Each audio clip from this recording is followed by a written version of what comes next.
구원은 이런 제목으로 계속해서 말씀을 하도록 하겠습니다. 나는 구원의 확신이 있습니까? 다 구원의 확신이 있으세요? 나는 구원 받았습니다. 나는 천국 갑니다. 라는 확신을 다 가지고 계시는 줄로 믿습니다. 예수님이 내 죄 때문에 십자가에 못 박혀 돌아가셨음을 믿으십니까? 그것을 믿는다면 우리는 제대로 믿고 있는 겁니다. 그리고 나는 예수님을 믿기 때문에 천국 간다는 사실을 믿으십니까? 그렇다면 우리는 구원받은 것입니다.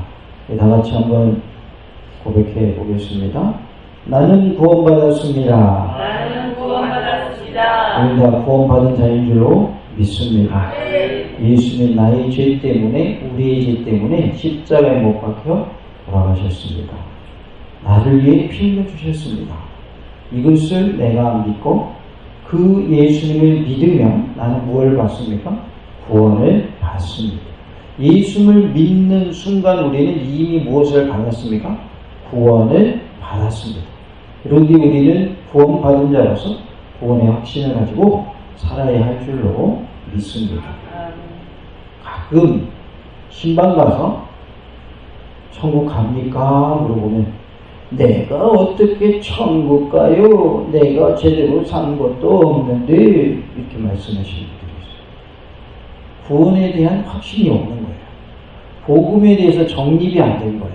어떻게 해야 구원받는 것인지 모르는 거예요. 그래서 오늘 서두에 구원에 대한 질문을 먼저 드린 것입니다. 오늘 오신 모든 분들은 다 구원받은 분들인 줄로 믿습니다. 거기라도 나에게 구원의 확신이 없다면 하나님께 구원의 확신 달라고 구하시기 바랍니다. 그리고 예수님이 나 때문에 피 흘려 주셨음을 믿으시기 바랍니다. 그리고 그분이 구원하여 주시려고 못 박혀 돌아가실 뿐만 아니라 부활하셨음을 믿으시기 바랍니다. 그 예수님을 믿기만 하면 구원받습니다. 예수님을 믿는다는 그 믿음이 있으면 다 구원받는 거예요. 그래서 내가 예수를 믿는다면 구원받았음을 믿으시기 바랍니다. 우리의 어떤 행위로 어떤 공로로 구원받는 것이 아니라 예수님이 피 흘려주신 그 피값을 통해서 예수님의 보혈의 공로를 통해서 누구에게나 예수를 믿기만 하면 구원 얻는 복을 우리에게 주셨습니다. 이것을 믿는 자가 복 있는 자인 줄로 믿습니다. 구원은 무엇으로 받는지 살펴보므로 말씀을 통해서 큰 은혜가 임하는 복된 시간, 말씀 충만, 성령으로 충만한 시간 되기를 원합니다. 구원은 주 예수의 은혜로 받는다라고 말씀하십니다. 11절 말씀 우리 다 같이 하나님 말씀 받겠습니다. 그러나 우리는 그들이 우리와 동일하게 주 예수의 은혜로 구원받는 줄을 믿노라 하니라. 아멘. 구원은 주 그리스도 예수의 은혜로만 받는다라는 것을 말씀해주고 있습니다. 구원에는 무엇이 없냐면 차별이 없습니다. 그래서 오늘 말씀의 핵심 단어는 차별이라는 단어입니다. 차별. 구원에는 뭐가 없어요? 차별이 없다. 제가 구원에는 그러면 차별이 없습니다. 이렇게 보시겠습니다. 구원에는 차별이 없습니다. 뭐가 없어요? 차별이 없습니다. 예수를 믿는 믿음만 있다면 차별이 없어요. 그러니까 이방인이 됐든지 유대인이 됐든지 누구나 다 구원받는 거예요. 뭐만 있으면, 믿음만 있으면. 그 믿음은 뭘 말하는 거예요? 예수를 믿는 믿음. 그러면 예수님이 어떤 분인 걸 믿는 거예요? 나의 죄 때문에 십자가에 피 흘려 주셨다. 그분을 믿기만 하면 구원받는다라고 믿는 것이 믿음이에요. 이 믿음만 있으면 다 구원받는 거예요. 그것을 보여주는 예가 예수님이 십자가에 못 박히셨을 때에 한편 강도는 예수님을 영접하게 됩니다. 강도가 평소에 예수를 믿었을까요? 안 믿었을까요? 평소에 안 믿었어요. 그런데 강도라는 그 죄를 지었기 때문에 어떻게 된 거예요? 사형에 처해지게 된 거예요. 십자가형이 무슨 형이에요? 사형이란 말이에요.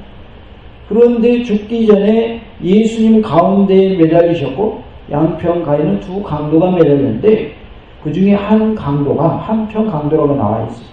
보통은 우리가 오른편 강도 그러는데 편의상 그렇게 말하는 것이고, 성경에는 오른쪽이 좋은 의미거든요.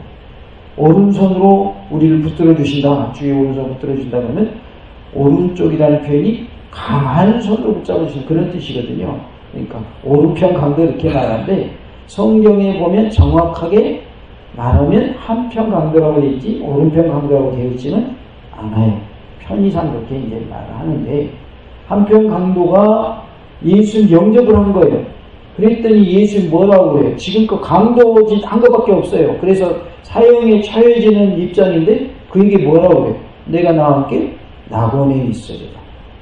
지금까지 한 일이, 착한 일 한 것이 하나도 없어요. 근데 죽기 직전 누구 믿었다는 이유로? 예수님 믿었다는 이유로 어디 가는 거예요? 천국 가는 거예요. 여기서 말하는 낙원은 어디예요? 천국이죠. 그러니까 구원은 믿음으로 받는다는 것을 말씀해주고 있어요. 그러면 우리가 죽기 직전에 예수님 영접하면 되니까 대충 살다가 죽기 전에 나 예수님 영접합니다 그러면 되는 거예요? 아니죠. 강도처럼, 그 강도처럼 구원받으면 뭐가 없는 거예요? 상급이 없어요. 상급. 간신히 졸업장 딴 학생하고 똑같은 거예요. 이왕이면 우등상 타고 다른 모범상 타는 게 더 좋은 거 아니에요? 간신히 졸업하는 것보다는.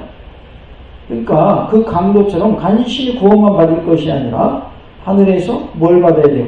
상급도 받아야죠. 그러니까 우리가 열심히 하면 잘 섬겨야 되는 것이죠.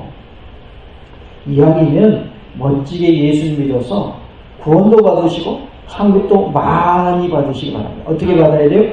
많이 받으시기 바랍니다. 쬐끔 받지 말고 이왕이면 풍성하게 상급도 받으시기를 원합니다. 유대인이나 이방인이나 하나님 앞에 동일하다, 하나님 앞에 동등하다라고 하는 것이 베드로의 설교의 핵심 내용입니다. 그래서 구원에는 뭐가 없는 것인가? 차별이 없다. 구원은 민족적인 구분에 의해서 차별이 있는 것도 아니고 어떠한 전통에 의해서 차별이 있는 것도 아니다. 그리고 이 유대파 그리스도인들의 주장처럼 할례 받아야 구원받는 게 아니라는 말이죠. 할례 받아야 구원받아야 될 것 같으면 우리도 다 뭐 받아야 되는 거예요? 다 할례 받아야 되죠. 그러나 성경은 말씀하기를 육적 할례를 말씀하지 않고 마음의 할례를 말씀하고 있어요. 마음의 할례 받으라 그랬어요.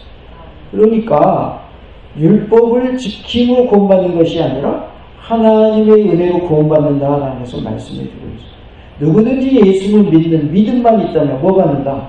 구원받는다. 그것이 바로 주 그리스도 예수님의 은혜다라고 말씀합니다. 주 그리스도 예수님의 은혜로 구원받는다는 말이 뭐냐면 믿음을 가진 자는 다 구원받게 해주셨다. 그런 뜻이에요. 그러니까 이방인이든지 또는 유대인이든지 구분이 없다. 예수를 믿는 믿음만 있다면 누구나 구원받는다.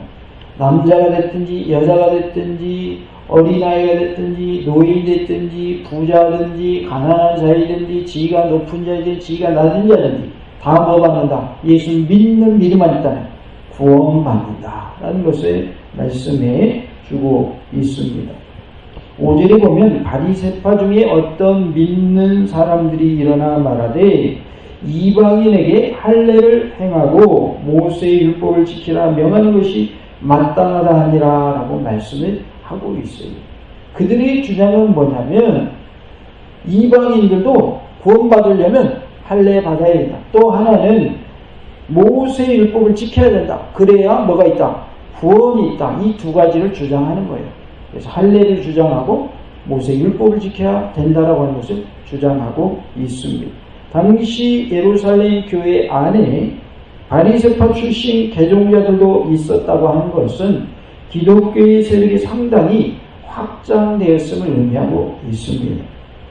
그리고 종교 지도자급의 철저한 유대주의자들이 기독교로 개종해 왔음을 보여줌으로써 유대교적 전통과 기독교의 갈등이 있었을 것을 암시해주고 있습니다.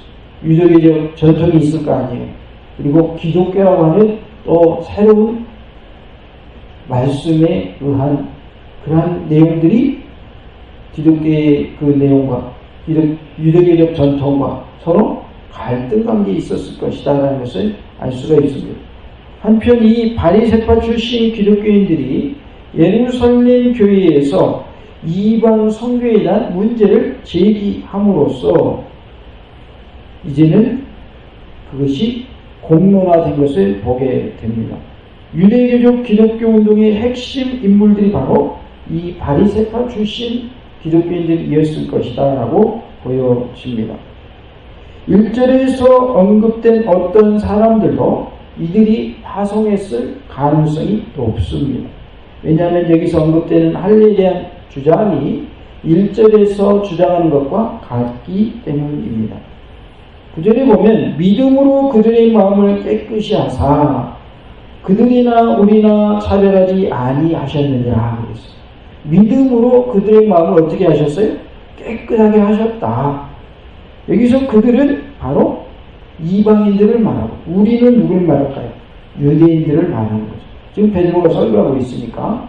그래서 유대인이 됐든지 이방인이 됐든지 구원받는 데는 뭐가 없다? 차별이 없다라고 말씀을 합니다. 예수를 믿는 자에게는 차별이 없음을 믿으시기 바랍니다. 다시 합시다. 예수를 믿는 자에게는 차별이 없습니다. 미국 같은 데 가면 유색인종들이 교회 안에 못 들어가는 경우가 있다고 해요.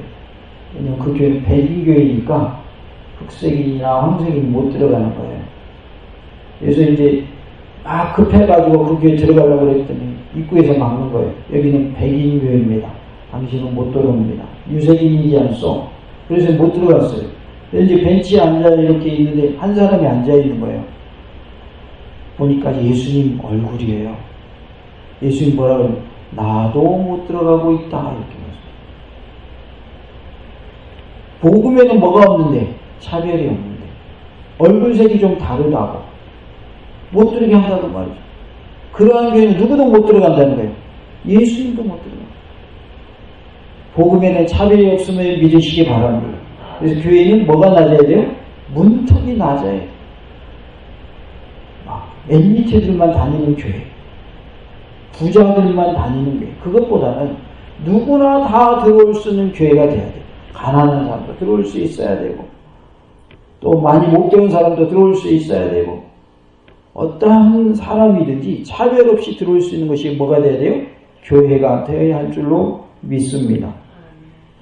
하나님이 유대인이나 이방인을 차별하지 않는 이유는 바로 믿음 때문임을 분명하게 밝히고 있습니다. 믿음 때문에 하나님은 이방인이나 유대인이나 헬라인이나 뭐 하시지 않는다. 차별하지 않으신다는 거예요. 다시 말하면 구원은 오직 믿음에 의해 결정되는 것이기 때문에 전통이나 민족에 의한 차별을 통해서 주어지는 것이 아니라는 거예요. 또한 우리의 행위나 우리의 공로에 의해서 구원이 주어지는 것이 아니다라는 거예요. 우리가 무엇을 많이 해야 구원받는 것이 아니라 예수님을 믿는 믿음으로 구원받는다. 그래서 핵심은 내가 중심이냐 예수님이 중심이냐 이것이 핵심입니다. 내가 중심이 되면 내가 뭔가를 많이 해야 돼. 착한 일도 많이 해야 되고 교회에 어떠한 헌신도 많이 해야 되고 어떠한 공로를 세워야 되고 그러나 예수님이 핵심이 되면 내가 아니라 누가 나를 구원해 주시는 것이 되는 거예요? 예수님이 나를 구원해 주시는 것이 되는 거예요. 그러니까 나 중심이 아닌 누구 중심의 신앙생활이 된다? 예수님 중심의 신앙생활이 돼야 돼.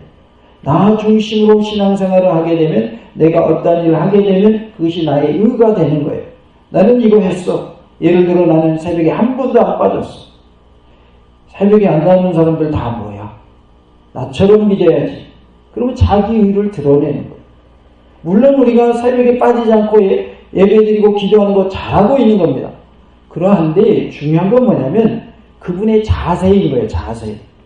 나는 이렇게 기도 열심히 하는데 기도 안 하는 사람들은 뭐야? 아, 저 사람들은 학급이야. 이렇게 생각하면 그 사람 마음속에 뭐가 들어간 거예요? 교만이 들어간 것이고 그 사람의 믿음은 차라리 기도 안 하고 믿음 있는 사람이 더 나은 거예요. 그 사람의 믿음은 별로인 거예요. 그렇다고 해서 기도하지 말라는 뜻이 아닙니다. 새벽에 나오지 말라는 뜻 아니에요. 안 나와도 괜찮다는 뜻 아니에요. 또 오해하면 안 돼요. 새벽에 안 나도 되는가 보다. 나는 자유해. 그러지 마세요. 그런 뜻 아니에요. 내가 어떤 일을 했을 때 그것을 나의 의로 여기고 다른 사람이 그렇게 하지 않는 것에 대해서 정죄하고 나만 최고인 양 생각하는 그러한 교만한 마음을 품는 것은 잘못된 것이다. 그걸 말하기 위한 것이지 기도하지 않아도 괜찮습니다. 예배 빠져도 됩니다. 그런 뜻 아니에요. 꼭 오해하는 사람들이 있더라고요. 자유함을 얻어버리더라. 그만. 최소한 중직자라면 기도하는데 열심을 내야 되고요. 예배드리는 대로 최선을 다해야 맞는 거예요. 그리고 교회에 열심을 내서 충성, 봉사, 헌신해야 맞는 거예요. 그런데 교만한 마음을 품고 그것을 자기가 행한 일을 의로 여기는 사람에 대해서 한 말에 대해서 나는 안 해도 된가 보다. 이렇게 그냥 말씀을 오해해버리면 본문의 의도와 벗어나게 이해하는 거예요. 우리가 끝까지 겸손한 모습이 되기를 원합니다. 곡식은요, 익으면 뭐 한다고 그래요? 고개를 숙인다고.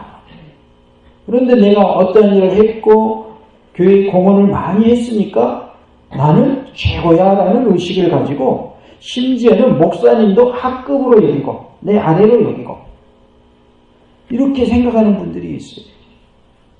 하나님이 목사님을 세워줬지 내가 하나님이 아니잖아요. 내가 세운 게 아니잖아요. 그러면 부족한 부분이 분명히 있겠죠. 사람인데 왜 부족한 부분이 없겠어요. 하나님이 세우신 하나님의 종을 자기 밑으로 생각하면 교만한 거예요? 겸손한 거예요? 교만한 거 아니겠어요? 잘못된 거죠, 그거는. 우리가 서로를 위해서 기도해주는 기도의 동역자가 되기를 원합니다. 목사님 부족한 부분이 있다고. 목사님 부족한 부분이 채워지도록 기도해 주셔야 그게 맞는 거지. 목사님 나보다 학급이야. 목사가 저래? 이렇게 하면 안 되는 거예요. 성도 간에도 똑같은 거예요. 그래서 우리가 말씀의 잣대를 가지고 바라볼 때 나에 대해서는 철저하게 잣대를 재고 다른 사람에 대해서는 관용의 시각으로 바라볼 수 있기를 원합니다. 나에 대해서는 말씀에 철저히 잣대를 재야 돼요. 그래야 바로 설 수 있으니까. 철저히 회개하고 돌이키고 다시금 바로 서고 이런 과정 속에서 우리의 믿음이 자라갈 줄로 믿습니다. 우리의 모습은 어떠한 배타적인 선민의식이나 우월감을 가지고 신앙생활하는 유대인들과 같은 모습이 되어서는 안 될 줄로 믿습니다. 어느 누구나 하나님 앞에서는 동등한 거예요. 다 같이 봅시다. 어느 누구나 하나님 앞에서는 동등합니다. 여기 계신 분들 다 동등한 거예요. 나이 상관없어요. 얼마큼 배우냐 상관없어요. 얼마나 부자냐, 얼마나 돈이 많이 있느냐 상관없어요. 그런 거 상관없이 예수님 안에서 하나님 안에서는 동등한 줄로 믿습니다. 우리는 하나님의 자녀들이고 하나님의 걸작품인 줄로 믿습니다. 한 사람 한 사람이 다 존귀한 자이지 당신은 병들었으니까 필요 없어. 당신은 나이 많이 들었으니까 필요 없어. 너는 너무 어려워. 필요 없어. 그렇게 잘라내면 남아있을 사람이 있어요 없어요? 아무도 없죠. 아무도 없죠. 다 하나님 앞에서는 동등한 것이고 다 하나님 앞에서는 존귀한 자인 줄로 믿습니다. 지금까지 베드로의 변론은 공의가 소집되게 된 내용인 할례와는 직접적인 연관이 없는 단지 이방 선교의 정당성에 초점이 맞춰져 있는 것을 보게 됩니다. 그래서 할례에 대해서는 그렇게 언급하지 않고 있고 이방 선교는 정당한 것입니다. 이방 선교는 해야 합니다. 우리 유대인이나 이방인이나 하나님 앞에서는 동등합니다. 예수를 믿으면 누구나 다 예수의 은혜로 구원받습니다. 라고 지금 설교하고 있는 거예요.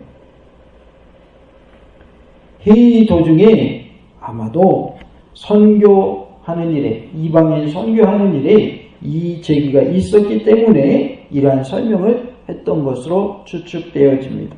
10절에 그런데 지금 너희가 어찌하여 라고 표현하고 있어요. 어찌하여 라는 표현은 왜 그러는지 이유를 내가 알지 못하겠다라는 의미로 말하면서 책망하는 것으로 볼 수가 있습니다. 이방인이나 우리나 동등한데 똑같이 믿음만 있으면 구원함을 얻는데 어찌하여 너희들은 그것을 가지고 제기하느냐라고 책망하는 의미입니다. 하나님을 시험하여라고 계속해서 말씀을 하고 있어요.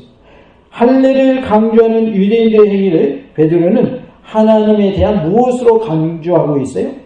시험으로 강조하고 있어요. 할례를 가지고 문제 제기하는 그들을 향하여 너희들이 어찌 하나님을 시험하느냐 이렇게 말하고 있는 거예요. 여기에 언급된 시험하다라는 말은 시도하다, 시험하다, 유혹하다 등의 뜻을 가지고 있습니다. 본문에서의 의미는 문맥상 하나님의 일을 그르치도록 장애물을 설치하거나 하나님의 일에 인간이 간섭하는 불경건한 행위를 말하고 있습니다. 어째 너희가 하나님을 시험하느냐 이 말은 하나님의 일을 그르치도록 너희들이 왜 장애물을 설치하느냐 너희들이 어찌 하나님의 일에 간섭하느냐라는 불경건한 행위에 대한 지적인 것입니다. 다음에 이어지는 구절은 유대인들이 하나님의 행위에 걸림돌이 되고 있음을 암시해주고 있습니다.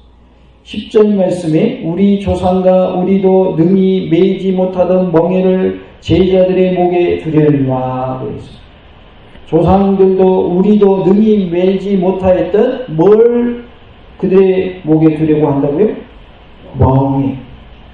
제자들의 목에다가 왜 멍에를 두려고 하느냐 라고 말씀해요. 여기서 말하는 제자들은 누가의 표현인데 누구를 말하는 거예요? 이방인 성도들을 말하고 있어요. 이방인이면서 기독교인인 사람들을 제자들이라 예수님 믿은 성도들을 말하고 있어요. 그러니까 이방인 기독교인을 여기서는 제자들이라 이렇게 표현을 한 겁니다. 베드로의 논점은 유대인 자신들조차도 매지 못하는 멍에를 이방인들에게 요구하는 것은 부당하다는 것을 말씀을 하고 있습니다. 여기서 상징적으로 언급된 멍에라는 말은 쥐고스라는 단어인데 무거운 짐을 끌거나 밭을 갈기 위해서 쟁기를 끌도록 소의 목에 걸었던 도구를 말하고 있습니다. 멍에가 뭔지 다 아시죠? 이게 농촌 지역이니까. 지금은 소를 가지고 밭을 가는 일이 거의 있어요, 없어요? 예, 거의 없는 게 아니라 전혀 없다고 봐도 무방할 정도로 소로 밭 가는 일은 보기가 어렵습니다. 그거 보려면 어디 산골에나 가면 혹시나 있으려나 거의 보기 드뭅니다. 그래서 예전에 보면 할아버지 할머니가 산골에서 사는데 소로 밭 가는 것 영화로도 만들어졌었죠. 다큐멘터리 영화로. 그만큼 지금은 소가 밭 가는 일이 거의 없어졌어요. 그때의 쟁기를 갈기 위해서 소에다가 얻는 그 도구를 우리 멍에라고 하지요. 구약 성경에서는 인간에 대한 강제적인 압제나 인간에게 가한 고통을 상징하는 것으로 멍에라는 단어를 썼어요. 신약에서는 율법이 인간에게 요구하는 종교적인 의무나 율례를 멍에라 이렇게 표현을 했습니다. 여기 10절에서는 5절에서 언급된 바 있듯이 유대계의 종교적 의무나 계율을 뜻하고 있습니다. 조상과 우리가 모두 언급되었다는 점에서 유대계의 전통적 율례를 뜻하는 말로서 뭐라고 표현했어요? 멍에라고 말씀을 하고 있습니다. 우리는 멍에를 또 이렇게 표현할 수 있죠. 죄의 멍에. 우리의 죄의 멍에를 다 누가 대신 져주셨어요? 예수님이 대신 져주셨죠. 그래서 나의 죄를 짊어지시고 십자가에서 피 흘려 주신 줄로 믿습니다. 다시 예수님께서 나의 죄의 멍에를 대신 짊어지셨습니다. 우리의 모든 죄의 짐을 예수님이 다 져주셨습니다. 초기 기독교 당시 1세기 중엽에 베드로가 활동하던 때에는 샴마이 학파의 극단적인 해석으로 율법이 그 어느 때보다도 사람들에게 무거운 짐이 되어버렸어요. 샴마이 학파라는 그런 학파가 있었는데 그들이 율법을 사람들에게 짐으로 지어준 거예요. 그래서 그 당시에는 율법이 무거운 짐으로 여겨졌다. 복음에는 자유함이 있을까요? 속박이 있을까요? 자유함이 있는 거예요. 죄에서 자유함을 얻게 하는 것이 복음이고 율법으로도 자유함을 얻게 하는 것이 복음이에요. 그렇기 때문에 이 유대파 기독교인들처럼 할례를 받아야 구원받는다, 모세의 율법을 지켜야 구원받는다라고 하는 것은 그들에게는 멍해였던 거죠. 무거운 멍해였다. 바울도 역시 율법에 대해서 종의 멍해로 표현을 했습니다. 갈라디아 5장 1절에 율법을 종의 멍해로 표현을 했고요. 그것을 비인간적인 억압 구조로 이해하였습니다. 복음은 멍해가 아니다. 오히려 멍해로부터 자유롭게 하는 것이 복음이라는 것을 말씀해 줍니다. 이러한 율법을 조상 때부터 지금까지 완전하게 지켜내지 못했음을 베드로는 전제하고 율법의 멍에는 사람이 질 수 있다 없다, 질 수 없다라는 것을 말함으로써 강요해서는 안 된다는 것을 강력하게 표현하고 있는 거예요. 율법의 짐은 사실은 조상 때부터 다 짊어지지 못했다. 그렇기 때문에 우리로 못 지키는 이 율법 지키는 것을 누구에게 씌울 수 없다.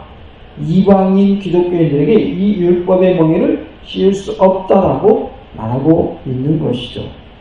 그런데 베드로는 바울 서신에서와 같이 율법과 그리스도의 관계에 대해서는 언급하지 않고 있습니다.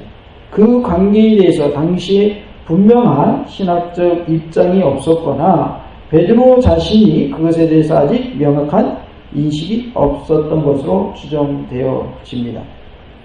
구원은 그리스도 예수를 믿는 믿음으로 받는 것입니다. 구원은 오직 주 그리스도 예수의 은혜로만 받는 것입니다. 전통이나 민족에 의한 차별을 통해서 주어지거나 인간의 공로나 행위에 의해 주어지는 것이 아닙니다. 유대인이나 이방인이나 누구든지 하나님 앞에서는 동등합니다. 복음에는 차별이 없습니다. 구원에는 차별이 없습니다. 누구든지 예수를 믿기만 하면 주 그리스도 예수의 은혜로 구원을 받습니다. 우리가 이 사실을 믿고 예수를 믿는 믿음으로, 특별히 예수의 보혈의 공로를 의지하는 믿음으로 끝까지 승리하여 구원받는 은혜가 있기를 간절히 원합니다. 같이 봅시다. 구원에는 차별이 없습니다. 다시 한번 해볼까요? 복음에는 차별이 없습니다.